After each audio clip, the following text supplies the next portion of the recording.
నమస్తే రమ్మగారు. నమస్తే జయ. మనకి దసరా మహోత్సవాల్లో అమ్మవారిని కొలుస్తూ ఉంటాం కదా రమ్మగారు. 9 రోజులు 9 అవతారాలు పెట్టుకొని చాలా అంగరంగ వైభవంగా చేసుకుంటూ ఉంటాము. అయితే అమ్మవార్లకి సంబంధించిన కథలు ఏమన్నా వింటే బాగుంటుందనిపించింది నాకు. అట్లాంటి కథలు ఏమన్నా ఉన్నాయి? మనం లాస్ట్ టైం కూడా కొన్ని చెప్పుకున్నాం. దేవి భాగవతం నుంచి చెప్పాము. అంటే మనకి ఏటా దేవి భాగవత కథలు అవే వస్తూ ఉంటాయి జయ. దేవి భాగవతంలో ఉన్న ఇంకా కొన్ని కథలను ఏదైనా చెప్పుకుందాం. పూర్వమట దేవవ్రతుడు అని ఒక బ్రాహ్మణుడు ఉండేవాడు. నైమిసారణ్యంలో ఉండేవాడు. సంతానం కలగలేదట ఆయనకి. సంతానం కలగపోయేసరికల్లా ఆయన బాగా ఆలోచించి పుత్రకామేష్టి లాంటి ఒక యాగాన్ని చేయబోయాడు. సంతానం కలిగించే యాగం. దీనికి చాలా పెద్ద స్కేల్లోనే ప్లాన్ చేసుకున్నాడు ఆయన. చేసుకుని ఏం చేశాడు, తమసా నదీ తీరంలో హోమం మొదలు పెట్టుకున్నాడు, యజ్ఞం. ఈ యజ్ఞానికి అంటే ఇప్పుడు యజ్ఞానికి ఏంటంటే ఒక నలుగురు ముఖ్యంగా కావాలి. బ్రహ్మ, అధ్వర్యుడు, హోత, ఉద్గాత అని. ఈ నలుగురు కాకుండా ఈయన ఉంటాడు. అయితే ఈ హోత ఉద్గాతలుగా, హోతగా ఏమో బృహస్పతిని, ఉద్గాతగా గోబిలుడు అనే ఒక మహా పండితుడిని ఒక ఆయన్ని పెట్టుకున్నారు. ఇద్దరు మొత్తం నలుగురు కలిసి ఈయన కూడా కలిసి చక్కగా చేస్తున్నారు. ఈ హోత ఉద్గాత అయిన, హోత అంటే వేసేవారు, ఉద్గాత అంటే సామగానం చేసేవారు, ఆ మంత్రాన్ని గానం చేసేవారు అనమాట. దేవతల ప్రీత్యర్థం చేస్తారు ఇలాంటి హోమం. ఎప్పుడైనా సరే యజ్ఞాలంటే దేవతా ప్రీత్యర్థం చేసేది. అప్పుడు ఈ మధ్యలో ఈ దాంట్లో సామగానం చేయటానికి ఈయన పెట్టుకున్నాడు. గోబిలుడు చాలా గొప్ప పండితుడు, అద్భుతమైన కంఠస్వరం అయింది. మధ్యలో సామగానం చేస్తున్నాడు. దేవతలందరూ పరివేష్టించి ఉన్నారు, కూర్చొనున్నారో ప్రత్యక్షంగా ఆకాశంలో వింటున్నారో. ఆయన సామగానం చేస్తుంటే ఎంత బాగుందోట. అయితే అదేంటంటే సామగానం చాలా ఎక్కువసేపు ఊపిరి బిగబట్టి చేసేది. ఊపిరి బిగబట్టి చేయగా చేయగా చేయగా ఎప్పుడో ఒకసారి పట్టు కుదరక స్వరం తప్పింది. తప్పేసరికల్లా ఈ దేవవ్రతుడు ఈయన ఏం చేశాడు, ఒరే దుర్మార్గుడా, మూర్ఖుడా, ఇంత పని చేస్తావా? నేను సంతానం లేక సత్సంతానం కోసం ఇంత పెద్ద యజ్ఞం నేను చేస్తూ ఉంటే అపస్వరం పలుకుతావా?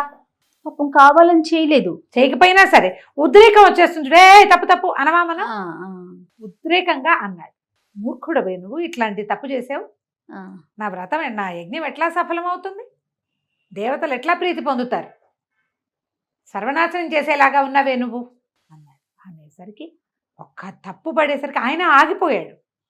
ఆయన కంటిన్యూ చేయలే. గోబిలుడు ఆగాడు. ఆగి ఎప్పుడైతే ఇట్లా దూషించబడ్డాడో ఆయన తిరగబడిపోయాడు. ఎవరెవరా, నన్ను మూర్ఖుడంటావా? ఇంతసేపు చేశాను, ఒక్క అపస్వరం మానవ సహజమైంది రాదా? అంత మాత్రాన ఇంత మాట అంటావా? నన్ను మూర్ఖుడు అన్నావు కాబట్టి నీకు మూర్ఖుడైన కుమారుడు పుడతాడు, పో. ఈయన తెప్పించేశాడు. చేసరికల్లా హడిలిపోయాడు దేవవ్రతుడు. గబగబా చేతిలో ఉన్న వదిలిపెట్టి కాళ్ళు పట్టుకున్నాడు. అయ్యో, ఎంత పని చేశాను నేను. మూర్ఖుడు, చదువు లేని వాడంటే వాడు ఎందుకైనా పనికొస్తాడా? మనం మామూలుగా బ్రాహ్మడికి మోయనివ్వండి, బ్రాహ్మడికి అది ఇవ్వండి, స్వయం పాకం ఇవ్వండి అని మాటకి చెప్తామా? దానాలు వ్యక్తిని పరిశీలించి ఇవ్వాలని చెప్తారు పురాణ గాథల్లో చాలా స్పష్టంగా. అది ఎవరైనా సరే, పాత్రత ఉన్నవాడు, అర్హత ఉన్నవాడు, విద్య కలిగిన వాడు, పండితుడైన వాడు, శాస్త్రం చదువుకున్నవాడు, వాళ్ళకే ఇవ్వాలి. బ్రాహ్మడు అని ఇవ్వకూడదు. ఇవన్నీ లక్షణాలు ఉండాలి. సర్వలక్షణంగా ఉన్న వాళ్ళకే ఇవి ఇస్తే నీకు ఫలితం స్పష్టంగా చెప్పబడతాయి. ఈయన కోల పెట్టేశాడు, దుఃఖించేశాడు విపరీతంగా. అయ్యో, కనీసం దద్దినపు భోక్తకి కూడా పనికిరాడు కదా, పితృయజ్ఞంలో కూడా పనికిరాడు, మూర్ఖుడైన వాడు, చదువు లేనివాడు, ఎక్కడా పనికిరాడు. నేను ఇంత యజ్ఞం చేసి అలాంటి కుమారుణ్ణి పొందేది. అయ్యో, నేను ఇంత పొరపాటు చేశాను, ఎంత మాట అన్నాను, ఎంత మాట అనిపించుకున్నాను అని తెగ దుఃఖించాడు. మిగిలిన వాళ్ళంతా ఏమీ చేయలేకపోయారు. గృహస్థి ఇంత మాట అనేశాడు, ఆయన తిరగబడిపోయాడు. ఎవరు ఏం సహాయం చేయలేదు. ఎవరు శాపం పెట్టారో వాళ్ళు మరల్చగలరు. ఇక గోబిలుడి కాళ్ళు పట్టుకుని విపరీతంగా యజ్ఞం ఆగిపోయింది. ఈ దేవవ్రతుడు ఏడ్చేస్తున్నాడు. గోబిలుడు కూడా కష్టంతో వచ్చింది. అయ్యో, ఇంత ప్రయత్నం చేసుకున్నాడు కదా, యజ్ఞం అంటే చిన్న పనే. అదే కదా, ఒక చోట యజ్ఞం చేయాలంటే దానికి సంవత్సరం 2 ఏళ్ళు పని చేయాలట. ఓ ఏడాది పాటు దాన్ని తవ్వి 2 పంటలో 3 పంటలో పండాలి ఆ భూమిలో. అట్లా పండిన భూమే పనికొస్తుంది యజ్ఞానికి. ఇంత శ్రమపడి చేసి పాపం ఇలా అయింది అని ఈయన మనసు మరల్చుకుని, మూర్ఖుడైన వాడైనా పరమేశ్వరి అనుగ్రహం లభిస్తుంది వాడికి. అనుగ్రహంతో గొప్ప కవి అవుతాడులే నీ కొడుకు, మనం యజ్ఞం పూర్తి చేద్దాం పట్టని. సరే మిగిలిన వాళ్ళందరితో కలిసి యజ్ఞాన్ని పూర్తి చేశాడు. కొంతకాలానికి యజ్ఞప్రసాదంగా ఏ దేవవ్రతుని భార్య గర్భవతి అయింది. వాళ్లకు ఒక కుమారుడు కలిగాడు. పిల్లవాడికి ఉతద్యుడు అని పేరు పెట్టుకున్నారు. పిల్లాడు చక్కగా చూడముచ్చటగా బాగున్నాడు. కానీ సంవత్సరం తిరిగేసరికి తెలిసింది వాడికి నోరు తిరిగేది కాదు. మాటలొచ్చు ఏవో, కానీ నత్తిగా ఉండేది. అట్లాగే పెరిగాడు. పెరిగితే 7 ఏళ్ళు నామకరణం, ముందు చేతకర్మలు అవి చేస్తారుగా, ఈ క్రియలన్నీ అయిపోయినాయి. 8వ ఏడు రాగానే ఉపనయనం చేశారు. ఉపనయనంలో గాయత్రే నోరు తిరగదు, నోరు తిరగటం లేదు. శాస్త్రం వేదం వచ్చే ప్రసక్తే లేదు. అందరూ ఎకిరిచ్చేవాళ్ళు ఉత్తర్జుడిని. నత్తిగా ఉన్న వాళ్ళని చూస్తే ఇతరులకి హేళనగా ఉంటుంది. అది మనకి రావచ్చు, రేపొద్దున మనం వెంట పడచ్చు, అలా అనిపించదు. అవును, ఎవరినైనా అనేయటం, నత్తివాడని అనేస్తారు. అది మన ఇంట్లో ఉంటే మనకే ఉంటే అవును మనం చెప్పలేకపోతాం కదా. కానీ ప్రజలంతా అతన్ని ఎక్కిరిచ్చేవాళ్ళు, హేళన చేసేవాళ్ళు. వీడికి నోరు తిరగదు, వీడి నాన్న మహాపండితుడు, వీడికి ఏమీ రాదనేవాళ్ళు. జడుడుగా మందుడుగా ఉండేవాడు. కొంతకాలానికి అబ్బాయికి విరక్తి పుట్టిందట ఈ ఉత్తర్జుడికి. ఇల్లు వదిలిపెట్టి బయటికి వెళ్ళిపోయాడు. మామూలుగా 8 ఏళ్ళ తర్వాత ఉపనయనం చేశాక గురు సమీపంలో పెడతారు కదా, వాడికి ఏమీ రాదు. ఇంట్లో ఉన్నా ఏం లేదు, వాళ్ళ అమ్మా నాన్న దుఃఖిస్తూ ఉండేవాళ్ళు. తండ్రి గొప్ప పండితుడు, వాళ్ళంతమంది ఆయన దగ్గర చదువుకోవడానికి వచ్చేవారు. వీడికి నోరు తిరగదు. వెళ్ళిపోయి చదువు లేని జీవితం ఎంత వృధా, విద్య లేనివాడు వింత పశువు అన్నారు. వింత పశువు అని మనం ఇవాళ చెప్పుకుంటున్నాం. వీడు పశువే, కానీ నాకు విద్య లేదని బాధపడేవాడు ఉన్నాడు చూడు, వాడు పశువు కాదు. వాడు మంచివాడయ్యేందుకు, మామూలు మనిషి అయ్యేందుకు అవకాశం ఉంటుంది వాడికి. అతను ఏం చేశాడట, ఈ ఉత్తర్జుడు గంగా తీరానికి వెళ్ళిపోయి కూర్చున్నాడు. తపస్సు చేయడానికి కూడా అతనికి ఏమిటో తెలియదు అది, కానీ ఏదో చెయ్యాలని తెలుసు. తపస్సు చేయడానికి ఓ మంత్రం, ఓ ఇది ఏమైనా ఏమీ లేదు. ఏం చేసేవాడు, ఆకులు అలుములు తినేవాడు, కాయ కసరు ఏదైనా తిని గంగాజలం తాగటం, వచ్చి తీరంలో ఓ చిన్న పర్ణశాల కూర్చుని ఉండేవాడు. కూర్చోగా ఒకరోజు అతనికి అనిపించింది, ఏం మాట్లాడినా నిజమే మాట్లాడాలి, సత్యం తప్ప ఇంకోటి మాట్లాడను అని ఒక వ్రతం పెట్టుకున్నాడు. పెట్టుకుంటే అందరూ సత్యవ్రతుడు అనేవారు అతను. ఉత్తర్జుడి పేరు సత్యవ్రతుడుగా మారింది. అయితే ఏమైందట, ఈ రెగ్యులర్గా ఈ గంగా తీరంలో తపస్సులాగా కూర్చుని ఉండేవాడు కదా. అట్లా కూర్చునే ఉండేవాడు. ఒక వెలుగు వచ్చింది అతని మొహంలోకి. ఒకరోజు ఏమైందట, ఒక కిరాతుడు ఒక వరాహాన్ని వేటాడడానికి వచ్చాడు. ఆ వరాహానికి దెబ్బ తగిలి, చిన్న దెబ్బ తగిలింది, బాణం తగిలింది. కానీ అది ఆ బాణపు దెబ్బకి కంగారు పడుతూ ఈయనున్న ఆశ్రమం వైపుకి దూరిపోయింది లోపలికి. అది మూలుగుతుంది చూడు, నొప్పితో మూలుగుతుంది. ఆ మూలిగింది అతనికి ఐ అన్నట్టు వినపడింది. వాగ్బీజం అంటారు దాన్ని. ఇతనికి నోరు మామూలుగా తిరగదు. ఆ సౌండ్ ఏదో అది ఆయనకు ఆసక్తిగా అనిపించింది. అక్కడి నుంచి ఆ సౌండ్ని అంట మొదలుపెట్టాడు.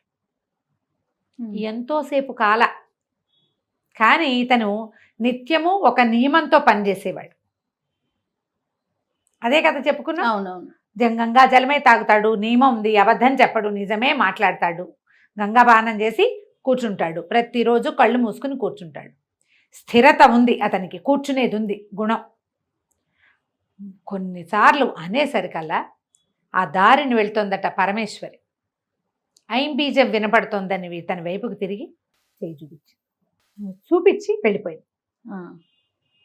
బీజానికి ఆకర్షితురాలైంది, ఐంబీజానికి. వాగ్బీజానికి, వాగ్భవ బీజం అనేసరికల్లా శబ్దానికి మనం ఏం చెప్తాం జయ, మామూలుగా మనం మంత్రం ఎట్లా మంత్రం సరిగ్గా ఎవరు చెప్పాలో వాళ్ళు చెప్పాలి, ఎవరికి చెప్పాలో వాళ్ళు చెప్పాలి. ఇక్కడ ఎవరు చెప్పారు, ఎవరు చెప్పల, అతనికి అందింది. ఆ రూపంలో, వరాహ రూపంలో అందింది అతనికి. భగవంతుడు అక్కడ ఏర్పాటు చేశాడు అతని కోసం. ఆ లోపల కలిగిన ఆ ప్రచోదనానికి అతను అది పట్టుకున్నవాడు చేసుకుంటున్నాడు. ఇంతకాలం అతను నియమంగా ఉన్నాడు చూడు. అవును, అది అతనికి ప్లస్ అయింది. అక్కడి నుంచి కిరాతుడు లోపలికి వచ్చాడు. లోపలికి వచ్చేసరికల్లా కూర్చుని ఉన్నాడుగా 14-15 సంవత్సరాలు వాడు. అంతే, చిన్నపిల్లాడప్పుడే వచ్చేసాడు కదా.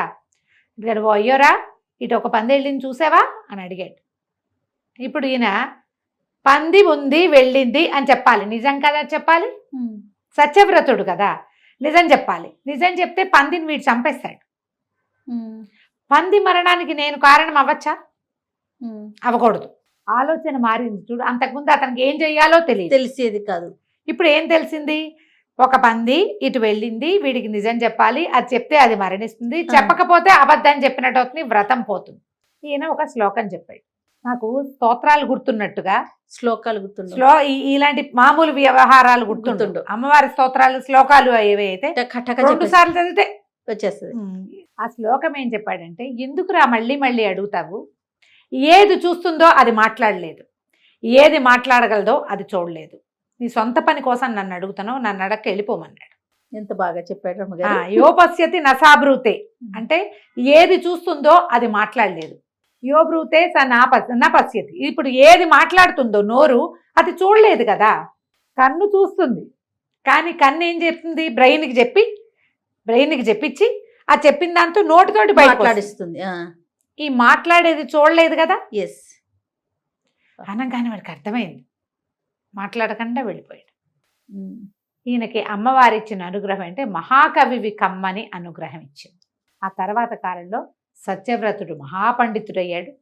కృతయుగం నాటి కథ ఇది. దేవి భాగవతంలో మహాపండితుడయ్యాడు, మహాకవిగా పేరు తెచ్చుకున్నాడు. ప్రపంచమంతా గుర్తింపబడింది. వాగ్బీజము ఇంత పనిచేస్తుంది. సరస్వతి అనుగ్రహం లభిస్తుంది వాగ్బీజం. అందుకని మన వాళ్ళు ఏం చేస్తారు చూడు, చిన్నప్పుడే శుక్లాంబరదంతో పాటు మనకి ఏం శ్లోకం, 2వ శ్లోకం సరస్వతి నమస్తుభ్యం నేర్పిస్తాం. అవును, సరస్వతిని ప్రార్థించాలి, ఆమెను పూజిస్తే చదువు విద్య వస్తుంది. ఇప్పుడు చదువు లేకపోవటం ఒక సమస్య అయితే, చదువు లేదు నాకు, నేను సరిగ్గా లేను అని తెలుసుకోవటం చాలా పెద్ద విషయం. అవును, ఈయన తెలుసుకున్నాడు కాబట్టి ఇతనికి పరమేశ్వరి అనుగ్రహము ఈ రకంగా ఈ వాగ్బీజన్ రూపంలో అతనికి దొరికింది. ఎంత బాగుందో రమ్మగారు, చాలా అద్భుతంగా ఉంది. నమస్తే. నమస్తే.